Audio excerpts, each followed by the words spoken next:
What's going on, guys? I'm back at it again in here for the video for you guys for today. In today's video, I am in here for my WWE Elimination Chamber 2013 pay-per-view review, giving you guys my thoughts and opinions overall how I felt about the show. And I gotta say, it was a good show, last show before WrestleMania 29. And I'm gonna start things off right away, what we did get to see, just to get this out of the way for the pre-show match where we had Brodus Clay and Tensai defeating the returning Team Mode Scholars, and I didn't really care about this outcome all that much, and it was an okay to pretty good match. And with this, with Tensai and Brodus Clay, now I don't really care too much about Tensai being a face. It looks kind of weird now since he still has his old gimmick with him and everything with him being a face, so I'm pretty sure we probably might have Tensai maybe feuding with Brodus Clay, but I don't really give a fuck about that all that much if it does indeed happen, so I would have preferred anyway for the win here with this match where Team Mode Scholars getting the win. So that's where you have it there. Brodus Clay and Tensai defeating Team Mode Scholars. Then the next match, which was the first matchup of the evening, we had the World Heavyweight title on in line. And this is where we had Alberto Del Rio defeating the Big Show. I thought this was a good match here. And Alberto Del Rio looking to go to WrestleMania as champion now. So not really too sure what's going to be in the works for the Big Show. I don't really think their feud probably won't be continuing into WrestleMania, so that is more than unlikely to happen unless, we'll see where that goes. But anyway, I thought that was fine. Alberto Del Rio making the Big Show tap, and that's where you had it with that. And also, I thought there was going to be a cash-in by Dolph Ziggler, but that didn't happen, and what we're probably going to see is probably have Dolph Ziggler cash in maybe for a Raw or a SmackDown, and probably for the first time ever to cash in at WrestleMania. I think that would be really interesting to see.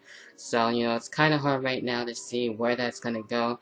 He can definitely still cash in within the month of March and then be very impatient and then cash in then, or cash in at WrestleMania and actually have his proper world title match and everything and win the world title, who knows. So a lot can gonna really go into that, so we'll have to wait and see what exactly is going to happen there. Alright, for the next match, we did have the United States Championship on the line.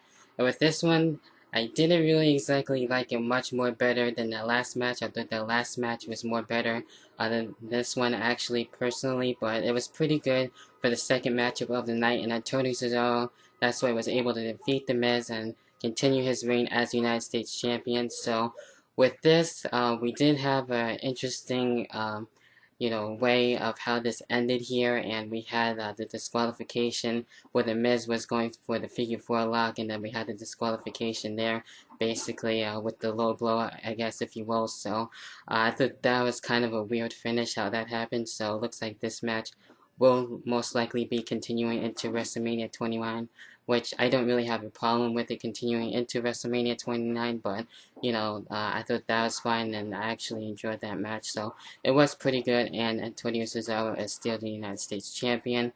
Then we get into, of course, the Elimination Chamber match, and that was a fucking great match. I really enjoyed it. A lot of good spots, and I always enjoy the Elimination Chamber matches.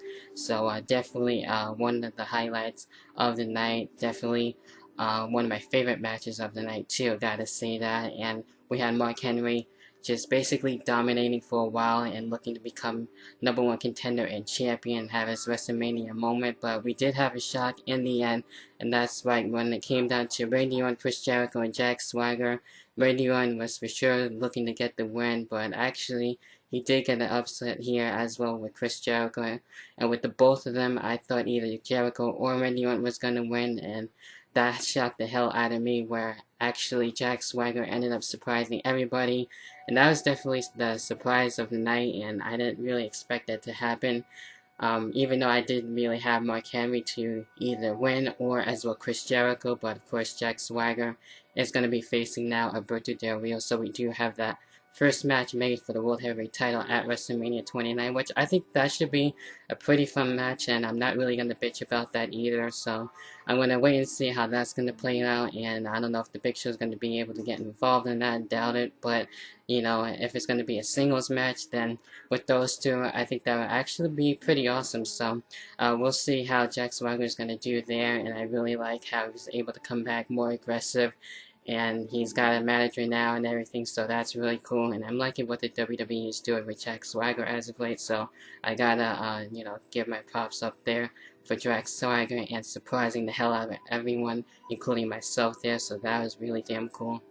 Next match, we had a 6-man tag team match. Now this one, I was a little bit nervous with the Shield in this one, but they actually turned things around and they were able to defeat John Cena, Ryback, and as well as Sheamus in this one. And it was really a cool treat just to see those guys in the ring, and it's very rare that we get to see them wrestle. So I don't really know what's going to be coming next of the Shield, and I'm pretty sure they're going to have a match at WrestleMania. And I'm not really too sure what's going to be happening to Ryback now, since he got pretty pissed off at the fact that he lost that match, so that was really interesting how that was able to play out. But really cool that the Shield was able to get the win, and I had them as one of my main picks, so definitely that was really cool that one of my picks was able to win there. Can't really go wrong about that one. Then the next match, we had a bonus match, basically a filler match. I didn't really care about it all that much, even though I really like what these two do in the ring with one another, and Booker T actually made this match, and we had Dolph Ziggler defeating Kofi Kingston. It was actually a pretty good match, and Dolph Ziggler, of course, did not cash in the Money in the Briefcase at all throughout the night, so like I said, we're going to have to wait for that. So at least we got to see Dolph Ziggler be in the match, and it would have been nice he was able to be on the card with the regular match, but the filler match, that's good for what it was worth there. Then we got the Divas Championship, which is also on the line. Caitlyn defeating Tamina. Nothing really too much to talk about there, but I was really happy that Caitlyn was able to get the win and retain, so that was really cool. Then we got the WWE Championship, which was the main event between CM Punk and The Rock Part 2. And this was a good match. I enjoyed it. It was good to great, and I thought the last match was much more better than the Part 2. I gotta be honest with that. So definitely The Rock was able to get the win here. I didn't really like how he had basically 2 referees getting themselves knocked the fuck out basically. So I really didn't get how we had both of them get knocked out. But it is what it is, and The Rock was able to get the win, and CM Punk was really trying so hard and trying to screw The Rock and trying to get him counted out, but he didn't really get the job done as he wanted to. So what I'm thinking is there is most likely still hope for CM Punk, probably still getting that triple threat match at WrestleMania. I'm pretty sure that's where they're going with this. I would love to see that. Then The Rock and John Cena, even if that does happen, it is what it is there too with that.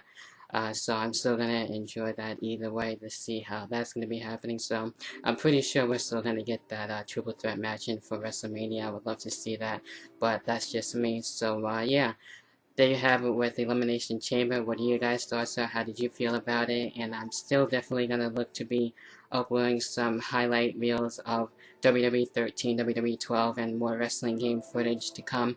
I've been really wanting to do that for the longest time. I didn't really know exactly how to put it all together, and I'll probably have the proper equipment for it too, so I might actually be uploading some shows that I really want to put up there, like car shows and everything like that. So if you guys really want to see some matches, just drop me a comment down below and I'll try and get that on there. And if you want to see any more matches be uploaded, feel free to send me some requests. And with that being said, hopefully you guys enjoyed Elimination Chamber. Enjoy the rest of your night. Go follow me on Twitter at DavidRivera1989. And I probably won't be back for the TNA pay-per-view in March, because I'm going to be busy that day and that weekend. So I got family over around that time, so I don't know what I'm going to be doing with that. I probably won't be doing predictions for Lockdown, but I will be definitely back for WrestleMania and probably be uploading some other matches in the future. So hopefully you guys continue to enjoy that. But until then, I'll catch you guys whenever I see you. See you guys. Peace.